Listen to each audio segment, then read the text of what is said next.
Okay, we are Yes, live. we are live. Okay, I'll go ahead and call the meeting to order. Teresa, can you take the roll call, please? Absolutely. Trustee Virgo, Here. trustee Wilson, trustee Pandolfi, Here. trustee Stepp, Here. trustee Weiss, trustee Wyckoff, trustee Thies. Yes. We have a quorum. Okay, thank you. I believe the next step up is to approve the agenda, or is it the consent agenda? Yes, the agenda. It's The agenda. Okay, I have a motion to approve the agenda. So moved. Do we have a second? Oh, second, this is Yummy. Thank you, Yemi. We have a motion and a second. Any discussion? Okay. Teresa, can you take the vote, please? The roll? Trustee Pandolfi, Aye. trustee Stepp, Aye. trustee Virgo, Aye. trustee Thies, Yes. motion carries. Okay, thank you. Next up would be, I think, approval of the minutes. They're from November 2024. Thank you. If you guys need a second to take a look at it, you can do that too. Or I'll accept the motion to approve the minutes. We have a motion. Ron did Ron. Okay, thank you. Do we have a second? This is Noel, I second. Thank you. Any discussion, questions? Okay.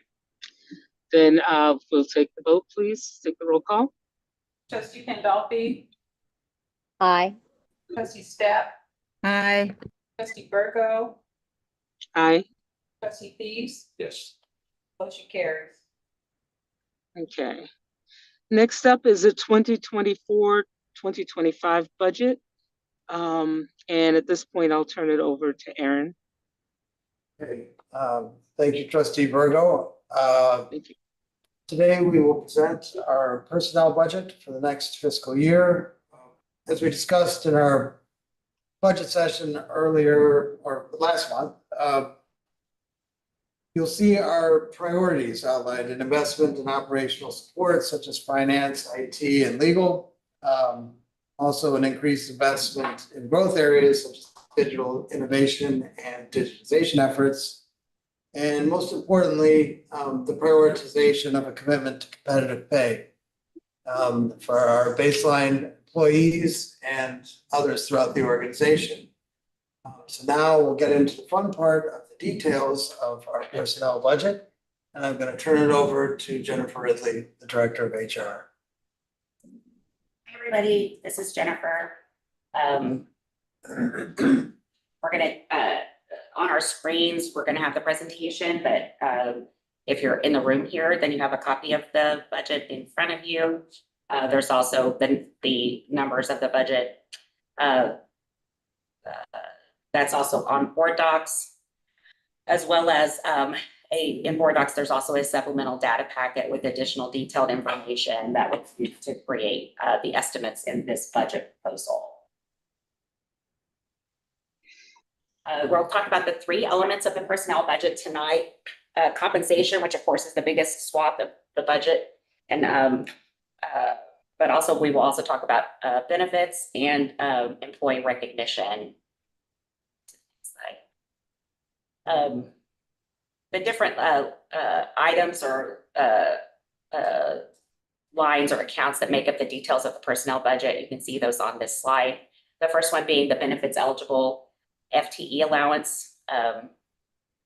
As a refresher, as we go through this presentation, some terminology, I'll give a quick definition for it, but if I miss something and you have a question, feel free to interrupt me and ask. I'm fine with that. An FTE is a full-time equivalent. When we're talking about this particular allowance, it may be one full-time employee or two half-time employees. When we talk about part-time staff, it may be a combination of part-time employees, and we look at how many labor hours those folks actually work and divide it by 2,080 hours per year to come up with what an FTE is when we look at that particular budget. We'll look at the total salary budget for benefits eligible staff, the total wage budget for allowance for part-time staff, mandatory payroll expenses, the cost of benefits, and employee recognition expenses. Slide. Just as a refresher, to remind the folks on this committee and those listening that we do have 3 categories of employees. And that matters as we, because we budget for them a little bit differently. We have full-time employees. They work at least 40 hours a week and are benefits eligible. They receive subsidized health, dental, and vision insurance benefits, as well as life and disability insurance, lockers, retirement, paid time off. They have access to voluntary insurance programs like AFLAC and Legal Shield, access to participate in the 457B retirement savings plan, and our mental health and work-life harmony support program, employee assistance program. Half-time employees work exactly 20 hours a week. They're also benefits eligible. They have access to most of what full-time employees have access to, except for they can participate in health, dental, and vision insurance at an unsubsidized rate. So if they want to participate, then they pay the premium for those programs themselves via payroll deduction.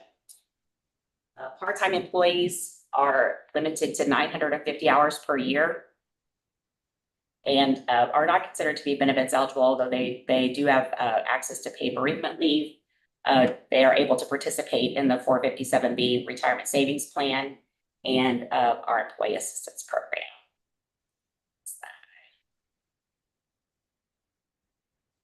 So the first thing that we want to talk about, and I'm going to spend a little bit of time on this topic, and that's the FTE allowance for benefits eligible staff.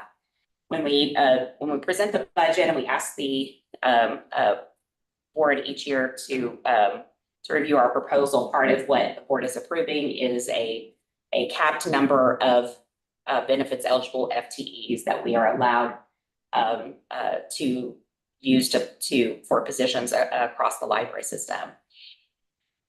In 2019, we started talking about ongoing capacity evaluation during the budgeting process. What that has meant over this period of time, if you look from what you see here are the FTE allowances from 2019 to present, is that we do evaluate every position that's vacated for ongoing need, as well as looking at opportunities to adjust our organizational structure and processes so that we can continue to provide the innovative library services that our community needs and expects from us. Since 2019, you'll be able to see here that we have added just 7 FTEs, benefits eligible FTEs over that period of time. And in that period of time, we have added new branches. We've opened the Culinary Center at Green Hills to bang up reception that includes, full programs and full waiting lists. We've added passport and notary services, and we've significantly expanded meeting spaces that are open for the public. We added quite a few positions. You can see those under in 19 and 20 in the branches. Some of the positions that were added that year were paid for by trading off some money that would have been allocated for part-time staff in those locations. Most of the other positions in collections, customer experience, delivery, electronic resources, fundraising, HR, library systems and reader services were single positions, and some adjustments were made to create new departments. And that's where you see some of the reduction in marketing. We also did a reorganization of youth services that year that saw us Reading Rocket become its own business unit due to the success of that program. In 2021, we were writing our budget right at the beginning of COVID. And we just added 1.5 FTEs, 1 FTE in the collection department, and netted an additional FTE, half of an FTE for the branches. one of the things that you'll see a handful of times in the reduce portion of this slide across the years is we evaluate when the branch custodians that we have on staff vacate their positions. We do use a contract custodial service to really good success across the library system, but not every building. Some buildings have greater needs, and so we do have some custodians still on staff. So when those positions are vacated, we take the opportunity to determine whether we need to fill that or whether that work can shift to the contract service for a more economical result for the library. In 21-22, we did add 6.5 FTE, mostly to plan for and accommodate the opening the first year that all 3 Lee Summit branches were going to be open. We had shifted staff as the branches were rebuilt and remodeled, and so we added those FTEs to staff East Lee Summit. We also reorganized the electronic resources department that year to create digital learning, which is now organizational learning, as well as expand staff in library systems, which is the department that manages our circulation software and our website, among other things. Since 2022 and the 2022-2023 budget, all the way through the one that we're proposing, our number of our cap on the benefits eligible FTE allowance is at 417.5. We are not asking for additional FTEs this year, but as Aaron noted in his budget priority presentation, we have done a lot of reorganization and shifting in order to do and take care of some of the things that definitely need to be taken care of, as well as addressing the expanding services. So over that course of time, without adding FTEs to our cap, we are currently hiring for and are staffing East Independence. We added and are staffing and increasing staffing at the Culinary Center. We have did a reorganization that involved staff from executive operations, community relations and planning, and organizational learning to create our new digital innovation department and our new organizational communications department. We've expanded finance. We've greatly expanded our security department. And you can see some of the areas that we reduced staff in order to make some of these, in many cases, very critical changes that and staffing additions in other areas that needed to be made. As we move into 24-25, we expect to add staff to executive operations, finance, HR, and IT, as well as potentially adding staff for a digital strategic initiative. I'm gonna let Aaron talk about that briefly. We'll see it on the numbers when we get there.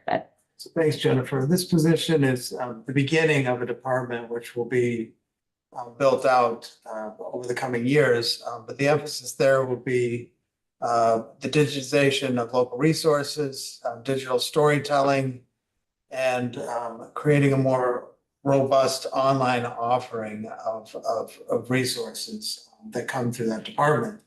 To do that work, we'll need to make an initial investment in probably a consultant to help us think about what a strategy for that department would look like, and a leadership position, a manager position that can help guide and create that department in the coming years. Does anybody have any questions while we're on this slide before we move forward about this particular information? Okay, we can go to the next one. The biggest swath of the budget, of course, is for compensation, and I want to speak a little bit about how we structure compensation and how we come up with those budget numbers. If you recall, last year we completed and implemented a large-scale market compensation study we completely overhauled all of the job descriptions for every position in our organization. We worked with a consultant to take the information for those job descriptions and obtain market compensation data for 70 of our job titles. This data comes from resources that are that have pull data from the public and private sector, depending on the roles. It pulls data from employers all over, all over the country, but we focus on our region and in some cases our metro area, depending on what positions we are looking at. And it's and when we do these compensation studies, they don't show up in their databases unless they have multiple sources for compensation data. So we never use, and the data that we use, they don't come from single employers, single entities, anything like that. It's all aggregate data because that's the best way to look at it. Once we have that data, we work with them and also internally, HR, some members of the HR team, and then extensively with the senior leadership team. We build a wage and salary structure that slots every position in the system save for library pages. We'll talk about that later, but on a grade, with a midpoint of the pay range where each position is slotted, and considers this market compensation data that we have obtained, as well as, our organizational structure and the details of how that position works at MCPL. We consider the skills and experience required, the scope of the work, so if it's system-wide or narrow focused, and responsibility, as well as the potential impact of the mistakes of a position. If a person in a position were to make mistakes, what is the risk, the professional risk that person is taking on in that position? All of those are considered when we are slotting positions into a wage structure. And you can see a summary of that wage structure in that supplemental data packet if you do want to look at that. Once the wage structure is constructed and all the positions are slotted into it, we do a range analysis of current incumbents. So current employees, we look at their total tenure with MCPL, their time in the current position that they're in, that's being slotted, and look at where they should be on their pay range based on that data and information. In March of 2023, we did a partial implementation. Budgetary wise, it is difficult to, move everybody on their pay range. As far as an analysis like that might say that they should go, but we always elect to make as much progress as possible. And we did, and we talked about this last year. We did focus on making strides in compensation for those jobs that are graded on the lower grades, like grades 1 through 5. So predominantly made a lot of progress for entry-level positions and entry-level staff. That's where the labor market is the tightest, where we have a really high, there's a competitive labor market, and where we needed to see some progress, and we saw that there. And then we look at all kinds of data for benchmarking when we do a study like this, of course, but also as we move forward, how we make decisions when it's not a year, when we do a complete study and overhaul of our entire compensation and wage structure. So in the next slide. Yeah. Jennifer, before you go on, can someone let me in? Yeah, Thank you. of course.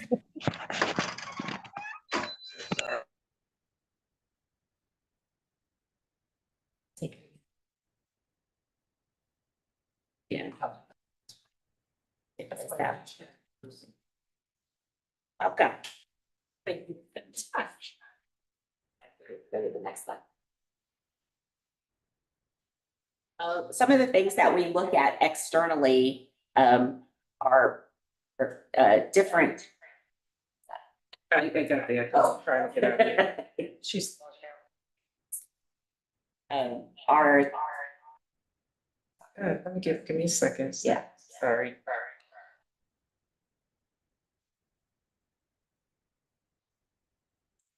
Okay. Oh, just come on. Sisters.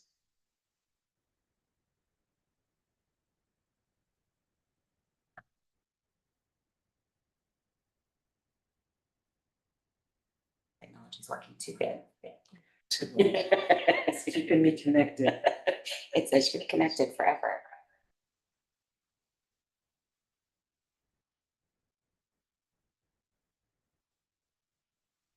There we go. All right, I can disconnect you. Excellent. So these are some of the economic indicators that we look at that come from some external forces that are important for us to pay attention to when we are determining how we do compensation at the library. The first one being minimum wage increases in Missouri. Their minimum wage has an indexing factor now.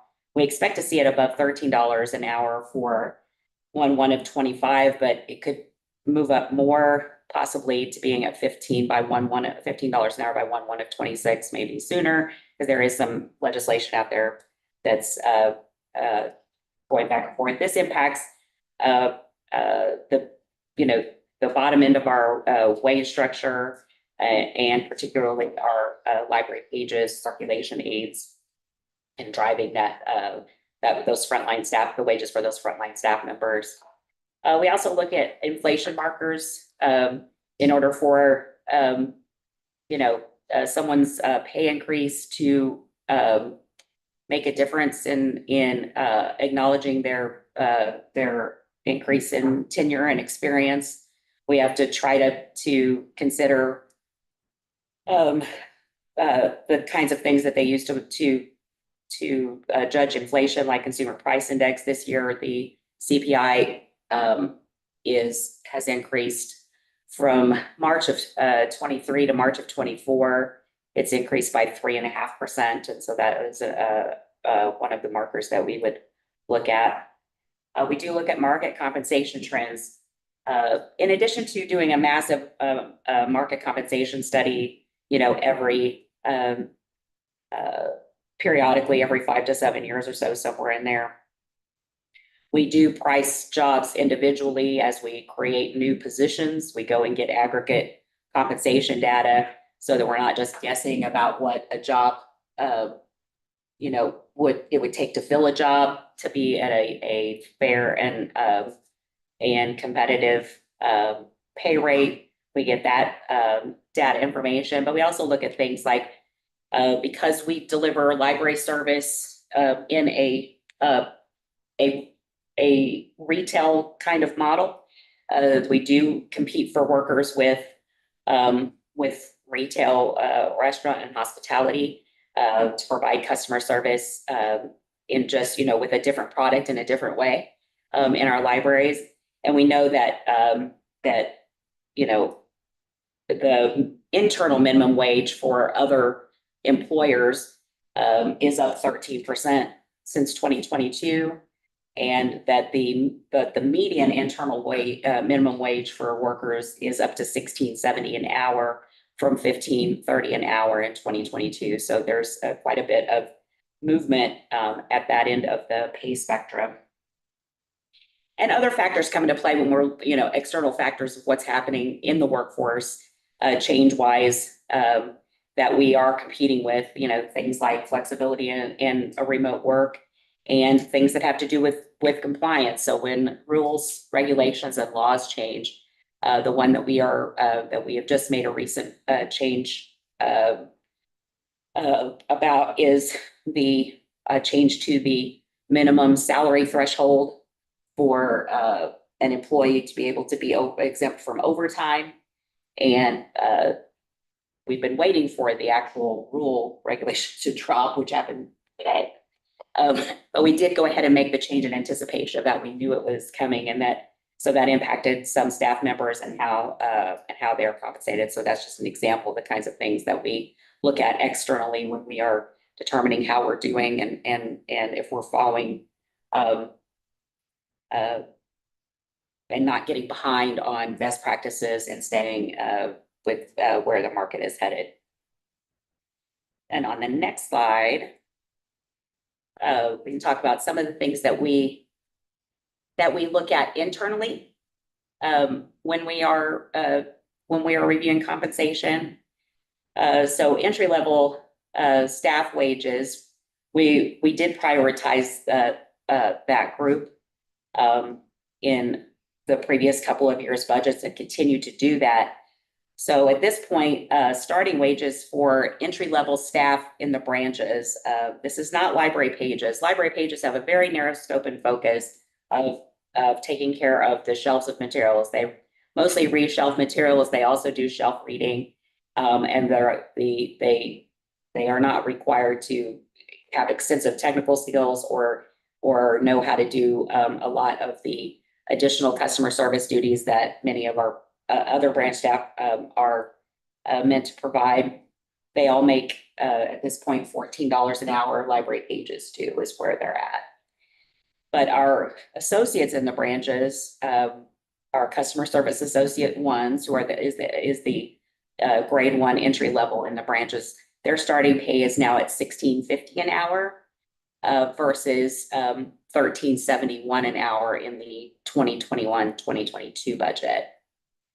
And the average hourly wage for our entry-level staff across the system that are benefits eligible, so your full and half-time associates in the branches, our processors and in technical services and interlibrary loan, and our drivers and sorters on the dock, their average wage has increased from $17.15 in 21-22 to $20.70 now. So we've made really good progress, and it shows in our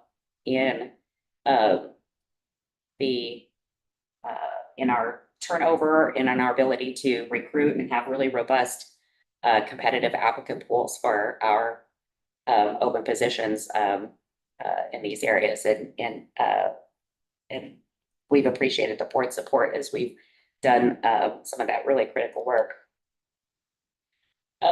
Professional staff salaries, historically, we, as well as lots of public libraries, I think, we know that we tend to leverage the skill sets, the work ethic, the willingness to learn, the aptitude for learning that existing library staff have to cover a lot of the specialized needs of an organization for a library. The folks in the room and not in the room that have been to library school can attest to the slim volume of education that's provided for librarians when they go to library school that is related to budgeting and HR and IT and facilities. It's very minimal. However, they do tend to step up, and that's how a lot of staffing and things that takes place in a lot of library systems, including ours. But in order to provide, if we want to be excellent stewards and take really good care of the resources that are entrusted to us by our community, we have recruited people and will continue to recruit people who have education and experience, expertise in various specialties, so that librarians are librarianing, library workers are providing library services, and we're providing really good, excellent expertise to support them in, whether it's human resources, IT, finance, public relations and communications, just to name a few that we are taking good care, and that in those areas, one of the things that, costs additional funds is that we are making sure that we have, an appropriate deep enough bench so that we have necessary backup in order to mitigate risk, so that we don't have just one person that is doing that's taking care of a large swath of resources or information or a huge critical function for the library system. Not because they can't do it, not because they can't manage it, but because it is an unwise path for an organization of our size with the amount of resources that we have available. That we need to be taking care of them. And part of the way to do that is to make sure for succession planning, for emergency planning, for all of those things that we are doing that. So recruiting staff that have specialized skills, rather than, teaching someone some of the things that we need them to know, even though that's not necessarily where they started, that tends to cost additional funds. When we look at some of the benchmarking for how we spend the compensation budget, we look at things like the percentage of the budget that we spend on certain categories of staff. So for the executive, the senior leadership staff, since 2016, 2017, we bounced around right between 5% and 6% of the total budget being spent on senior leadership staff. But in 2016, we spent 5.04% on that group.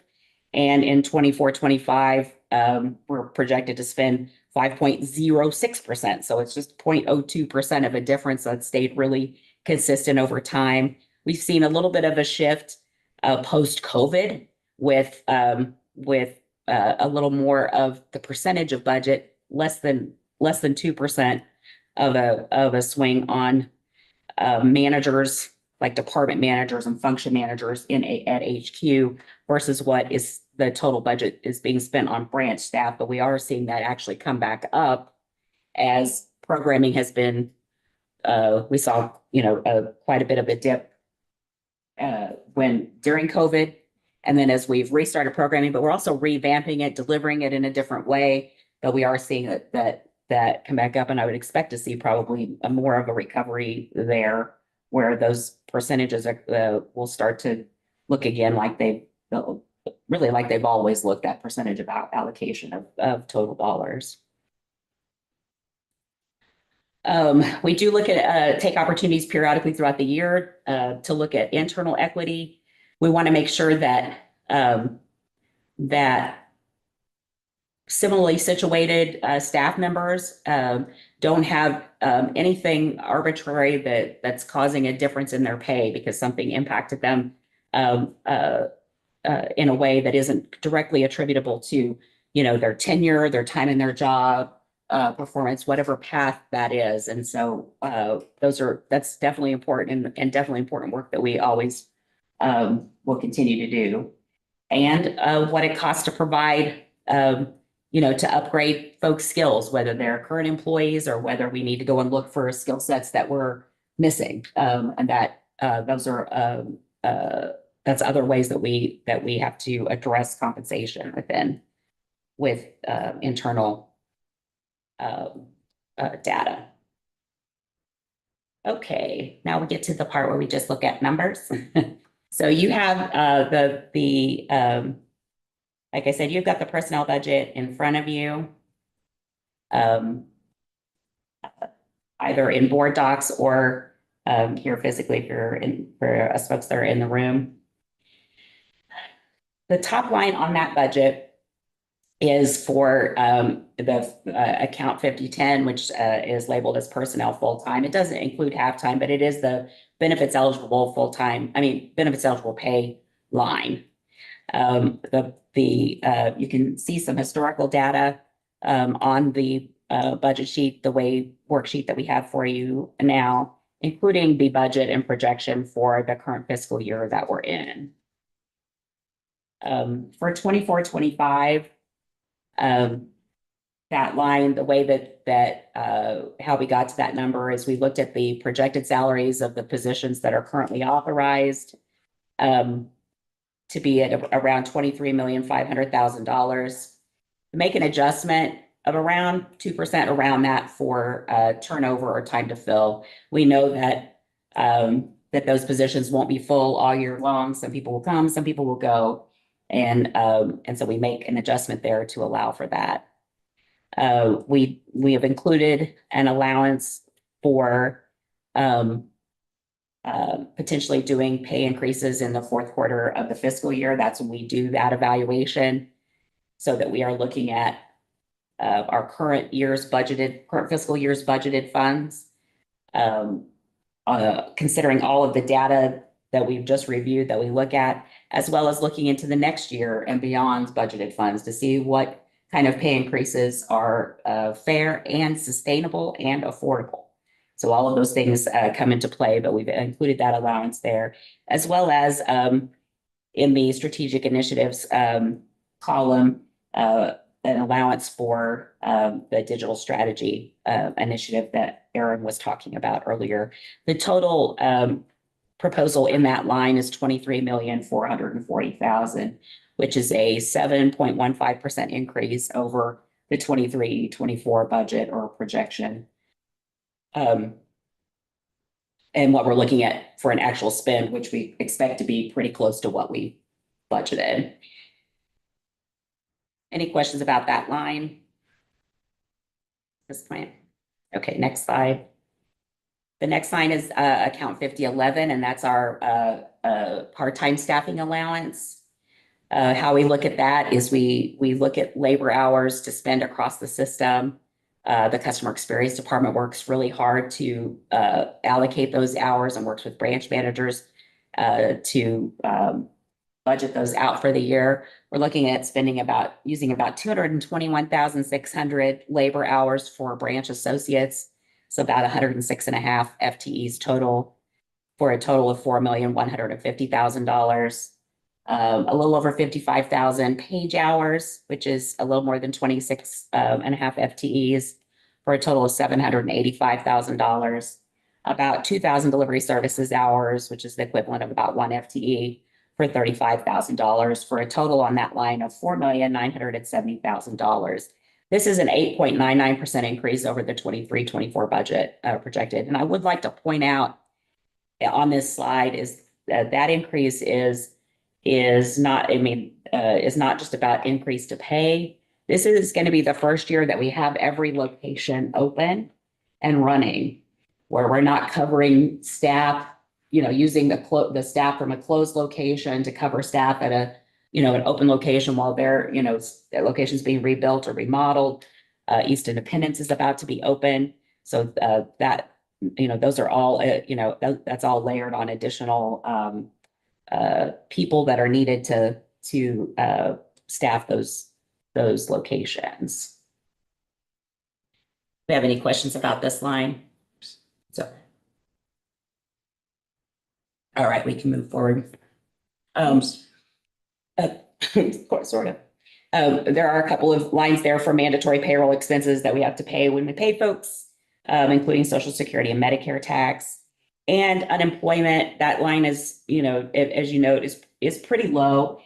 We are, as a public entity in Missouri, able to be self-insured for unemployment, which we elect to do. So we only pay actual expenses and not for unemployment insurance.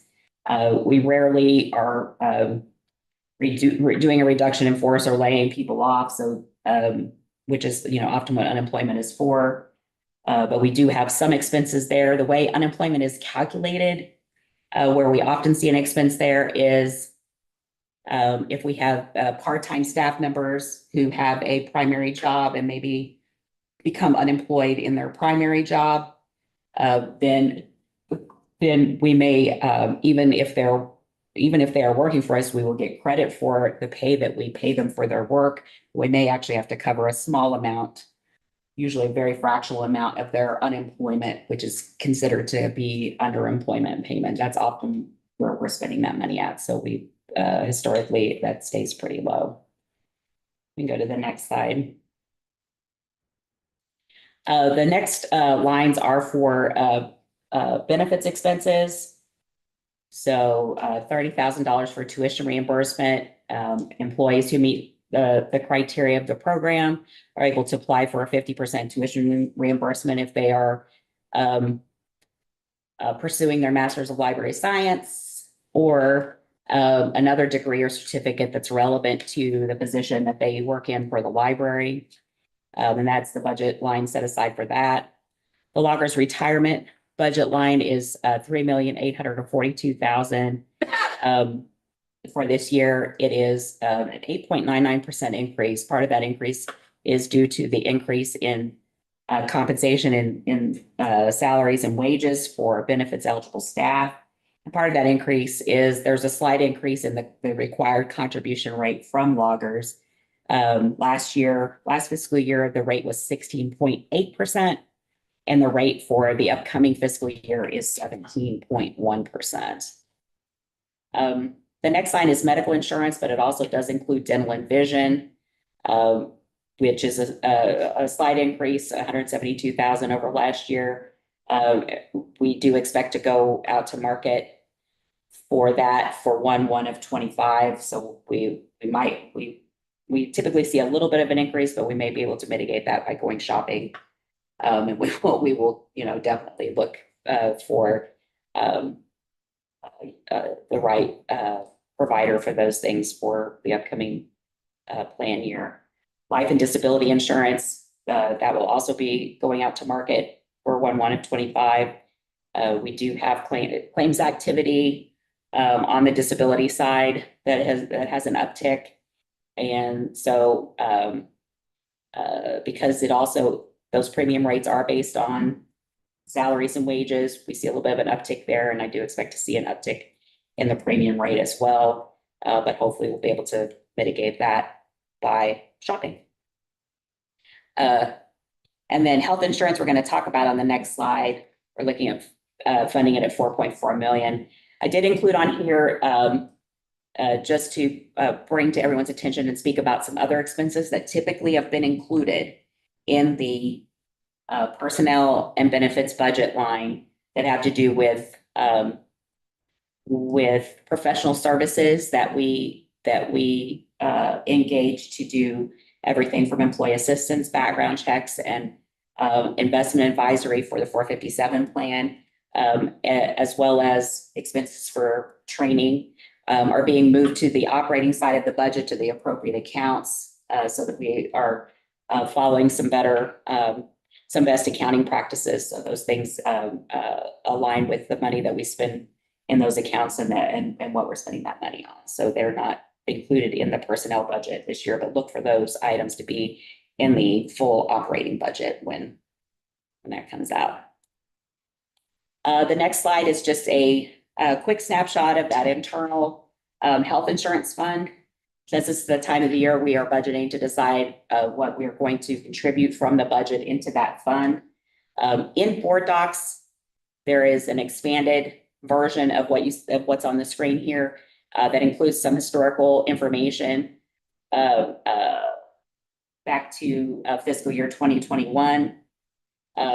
This slide just contains the current the projection for the current year, as well as the projection for the upcoming year. We expect to come out a little bit ahead of what we projected for this year, primarily based on the adjustment that we made on 1/1/24 to that deductible level within the stop loss insurance, which is decreasing our stop loss premiums. We have seen an uptick in claims in September, so we are seeing the charges for that, and we did use projections that were updated by Lockton in March, so that we have those numbers are part of what's considered for what we would need for the upcoming year. So we are at the amount that we're asking to fund health insurance from last year versus this year is about $300,000. And based on those projections for that funding, as well as the projections from Lockton for how we will spend that money, we expect to end up with an ending net position of around $966,000. How we decide, the board passed a policy in 2019 to help guide them in determining that we have the right amount of money in the health insurance fund. The minimum for that is calculated using 3 months of average claims from the previous plan year, plus an amount called IBNR, or incurred but not received. The hidden claims, the ones we don't know about yet that we would still have to pay. And by adding those those two things together, we get what the minimum net position should be. And we don't have a full calculation for that for this upcoming year, because we'll get that updated IBNR exhibit and from Lockton in June to go. It goes along with the audit when it's performed. And so we will have that, but based on our estimates, the minimum net position for the upcoming year should be 940,000.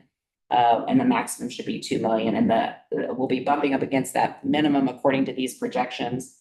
But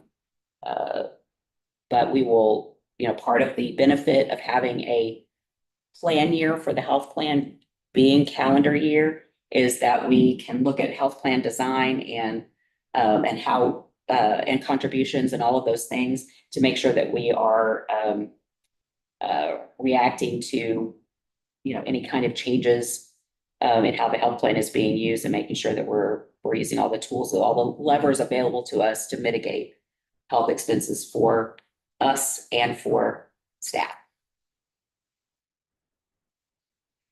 Yeah, that's it. And the last thing just to talk about is employee recognition. We do have a program, a well-established program here at the library called Exceptionality. It's where we pay for things like rewarding milestone tenure awards, different programs that we have, like our mentoring program, we do some financial wellness and education programs. For example, we have a program called Explore Your Future, which is for folks that are, 10 or 15 years away from retirement. It's a holistic program to look at all of the things that go with retiring, not just your finances, but also what are you going to do with yourself and how do you plan for all of those things.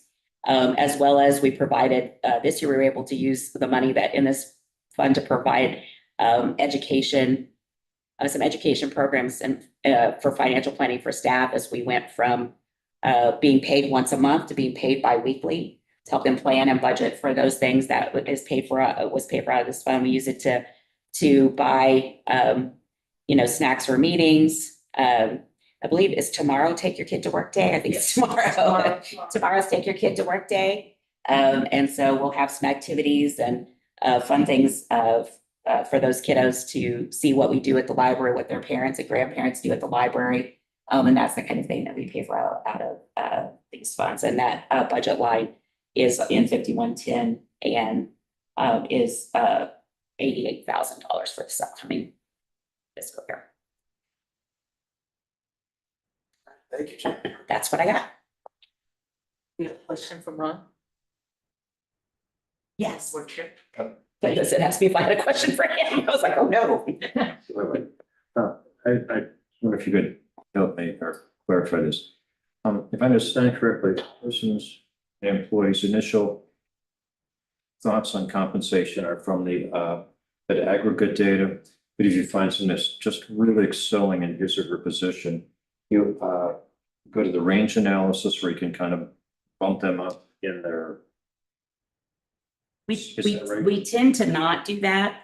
We for a while we were tying pay to performance evaluation scores, but we've gotten away from that because what happens looks like happens over time is there's a lot of inconsistency across the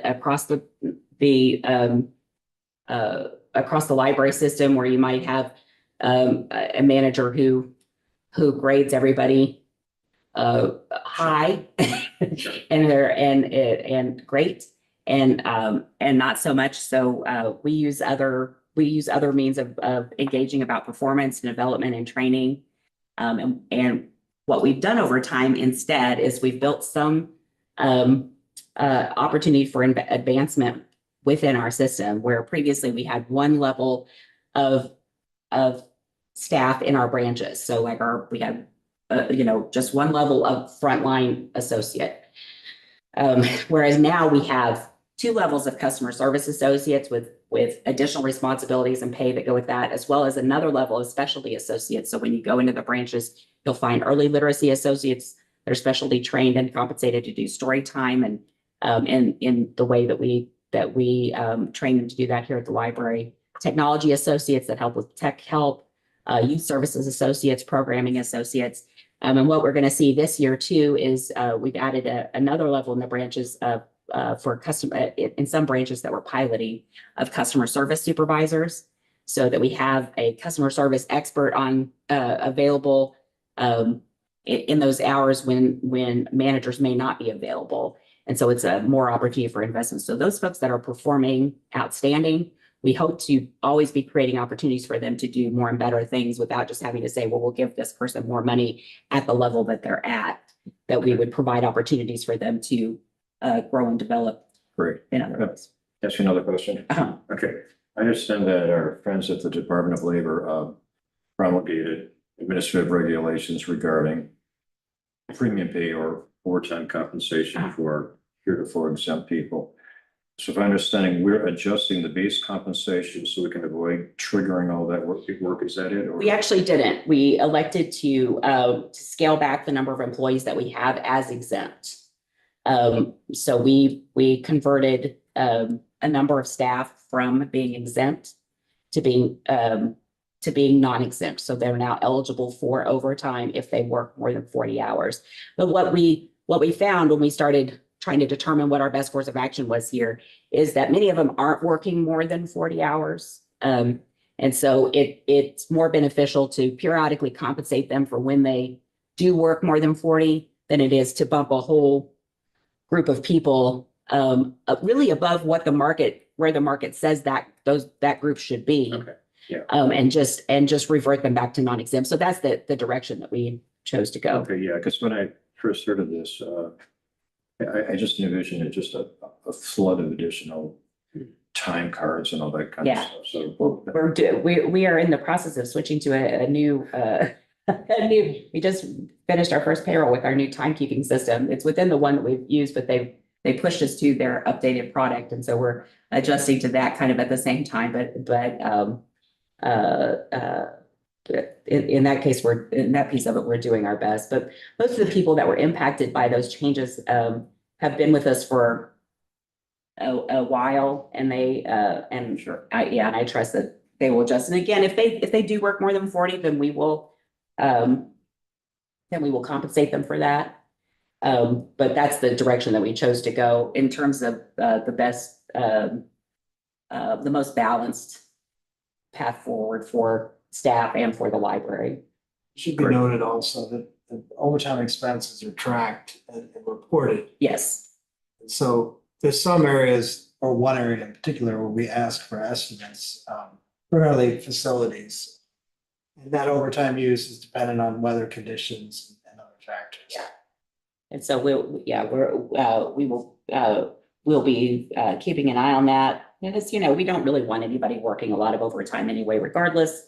And that was the best, with all of the conversations that we had, the best course of action for moving forward to accommodate those new regulations. Because what it looks like is that the dollar amount that was floated out there before the final regs were issued is actually a little bit lower than what they have landed on, but they're doing a two-tier approach.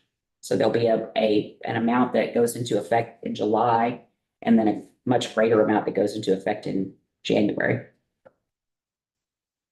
But we're ready ahead of time, so.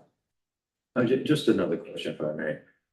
I noticed a few months or meetings ago, there's some question about some of the outside services that your department gets, and are you basically satisfied with what you get? Yeah, I mean, we use consultants for, different things. I think pretty much every segment of our business does.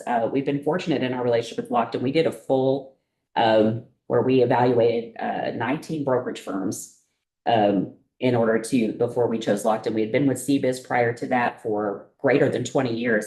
And Lockton has done a fantastic job for us in, they're the ones who assisted us in moving to the partially self-funded model that has enabled us to stabilize healthcare expenses for the library. It has proved to be a truly stabilizing force, and they're reactive in terms of customer service, and they provided us with excellent. We are able to leverage their size, even though we're smaller in terms of their clients, working with them and them accepting the flat rate compensation model, which is unusual in their business. They're not, the bulk of their compensation is not based on us paying more premium. That's to have that relationship with them, and then for them to provide us with such excellent support and services for not just health insurance, but for all of our benefits and everything from, providing the projections and the actuarial support that we need to run this fund to, to resolving, customer service issues with our, with our other insurance providers and things as well. So yes, I've been incredibly satisfied with that. Good. Working relationship and the work output. Thank you. I'd like to move to questions for those who are online. So that would be Michelle, Noel, and Yemi, and Dr. Pandolfi. Michelle's not- Michelle's not, Michelle's not. I don't have any, but thank you. You're welcome. Yeah, I don't have any. I really appreciate the presentation and the slides, I think you did a great job putting it together. Thank you. Thank you. Thank you. I have one question that might seem like left field, Great. but you know me. What is not in this budget that might have been a wish list, was pushed to the future, or something that was decided against? Just curious. I think that we did a better job of putting this budget together in terms of that this time. I mean, we really did look at but we are holding off, as always, but it's not just about this budget. I mean, it's also about the rest of the operating budget. So when you look at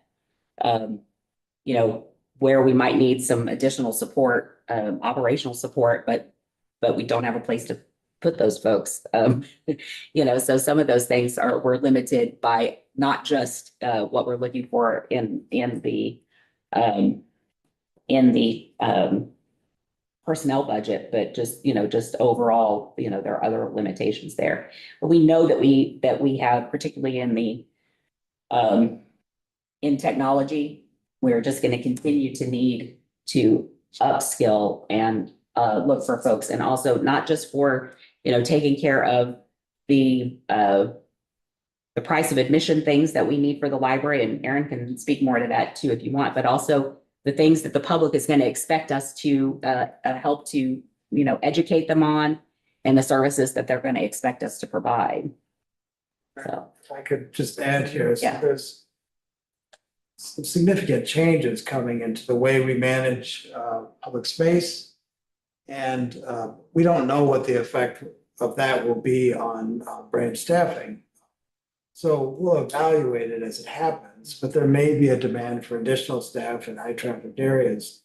The digitization efforts also is one where I don't think it's prudent to budget for a full staff without first getting the direction of a subject matter expert. Yeah. Which is why we dialed that back.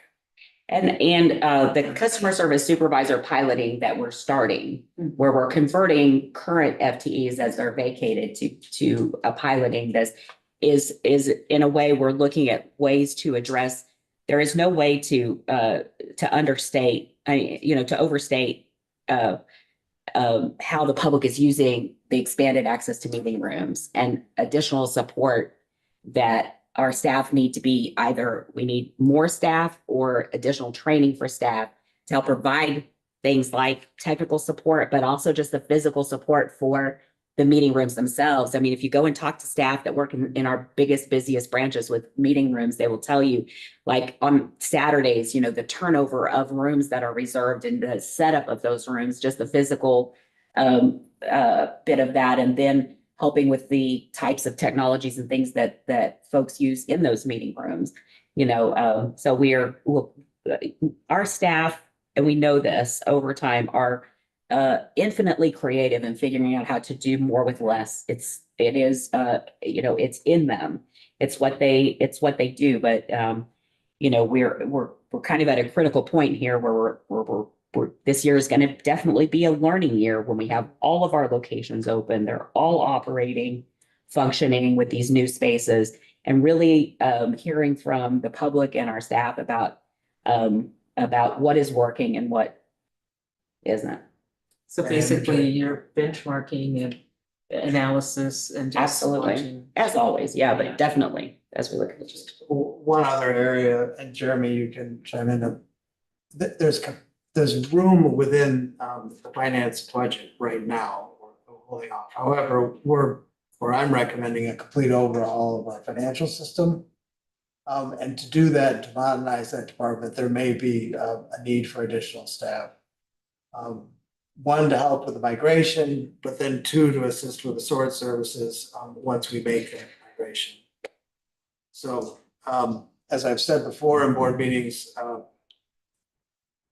the library district that I worked in prior to coming to Mid-Continent had a payroll and finance department that included legal, roughly the size of 14, give or take. Mhm. And here we're at 4.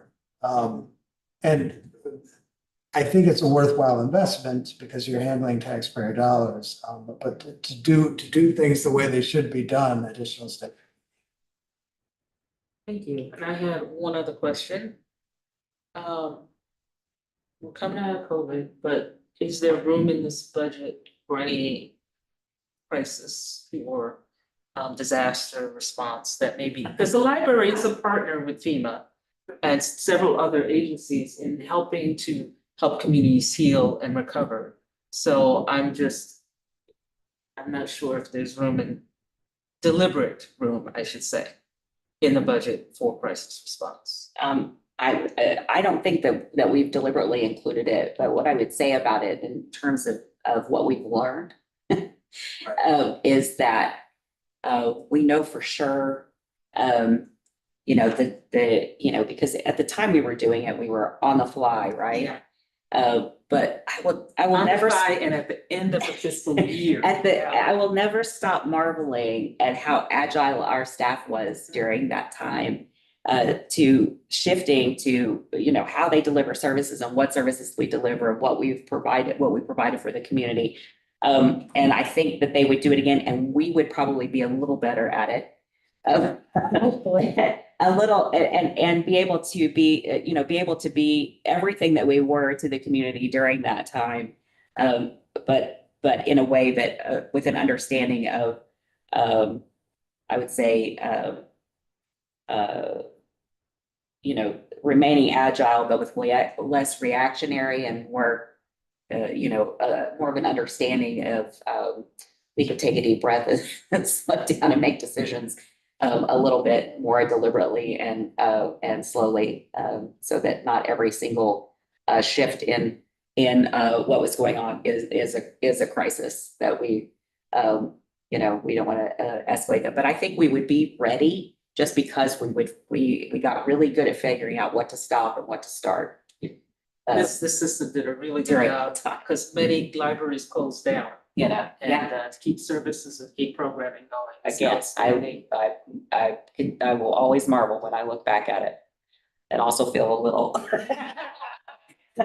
Yes, from it. It was pretty intense, but also knowing that, it was. I know how good they are at it and how good our chops are now. Yeah. At being able to deal with it. Dion, who is on my team, would remind our team of that often. This is like exercise for our HR skills. And that's the same for our library skills and all facility skills and all the things that we had to get better at during that time. So Thank you. Excellent presentation. yeah. At this time, I would ask, what do you need? Oh, yes. I just want to make a comment or an observation. preface it with the fact that I am a CPA. We have your columns of numbers accounting for historical costs and the finance of future costs. And it's very disciplined, but visually what really has such a, I think, profound impact is that what accounting and finance cannot do is determine value. I think that's more whatever. But I think whatever that is, whatever is, it came across so wonderfully by the visual aspect. You got the what's done, and not knocking the buildings, but they're nice, but they're empty and cold. It's until you get the stuff that you guys do and personnel that really gives any life to it. So maybe piggybacking on what Joycelyn mentioned, if there are things that are reasonably anticipated, I would hope you wouldn't be too pretty much the break on that. Yeah, it's your call, you guys, the professionals, but I mean, just my opinion on that. Absolutely. I think that that's it. I mean, I think that's the partnership that we're asking the board, you know, the partner that we're asking the board to be, you know, we want to, you know, we want to all move forward. We want to do it with good stewardship and responsibility, but also being able to dream big and be able to understand how many, and you can see them here in, you know, just a handful of them in this presentation, but how many creative and staff members who have a passion for delivering new, different, and exciting things for folks in our branches, and you know, and that's, you know, that's a partnership that we all have to determine what we want to do next and what that's going to look like together. Yeah, and some you mentioned exciting. Some of the stuff to me is incredibly unexciting, but essential. Like on YouTube, a week and a half ago, one of the local people in the corporate fiduciary community gave a talk on powers of attorney. Yeah, Absolutely essential stuff for everybody to have. Absolutely. It's not exciting, but again, it's essential stuff. Where else would you get it unless Yeah. you spend $200 to go to an office? And there it was right there, and it was remarkably well done. Yeah. And for free. yeah. And that's the kind of thing, you know, the kind of things that we want to continue to do and even expand them. I mean, you brought up having the outrage machine author, you know, and you know, providing that kind of information and support for our communities. So, I mean, we want to continue to do those things. I know Aaron has lots of ideas, and he, you know, and working with staff on lots of ideas. But you know, everything is it still boils down to a guns and butter balancing act, and determining what those priorities are. We should cite that Jennifer's budget, and all of our budgets that SLT put together, but Jennifer's in particular demonstrates our values as an organization. It's an investment in people. And you're right, you can't assign a value, I mean, to everything, to wellness, a numeric value. But there is an economic value to the region, to paying a livable wage. It's dollars back into our local economy. The importance of that can't be understated. So, and then just lastly, in regards to the needs for the future, this budget was designed in a way that we're thinking about the next 3 to 5 or even further past that. And it's a roadmap of sorts. We understand that there will be unforeseen events. Maybe, you know, inflation will go up or down, but nonetheless, now we have a guide to take us through the next 10 years. It takes into account maintenance needs and staffing. So great work, Jennifer. Great Yeah. work. Any other questions online? What do you need for us on this? What's the next step for, if you would explain the next step for this budget? Given the amount of information that's been presented to you, I think it's perfectly all right to spend a little bit of time with it. And then we'll reconvene on, I think, May 8th, if I'm not mistaken. Mhm. And at that time, you can vote, hopefully, to pass it along to the full board for consideration. Okay, And that will be consistent with the IT committee's since it's well. Thank you. Okay, next on the agenda, do we have any visitors' comments? No, we did not.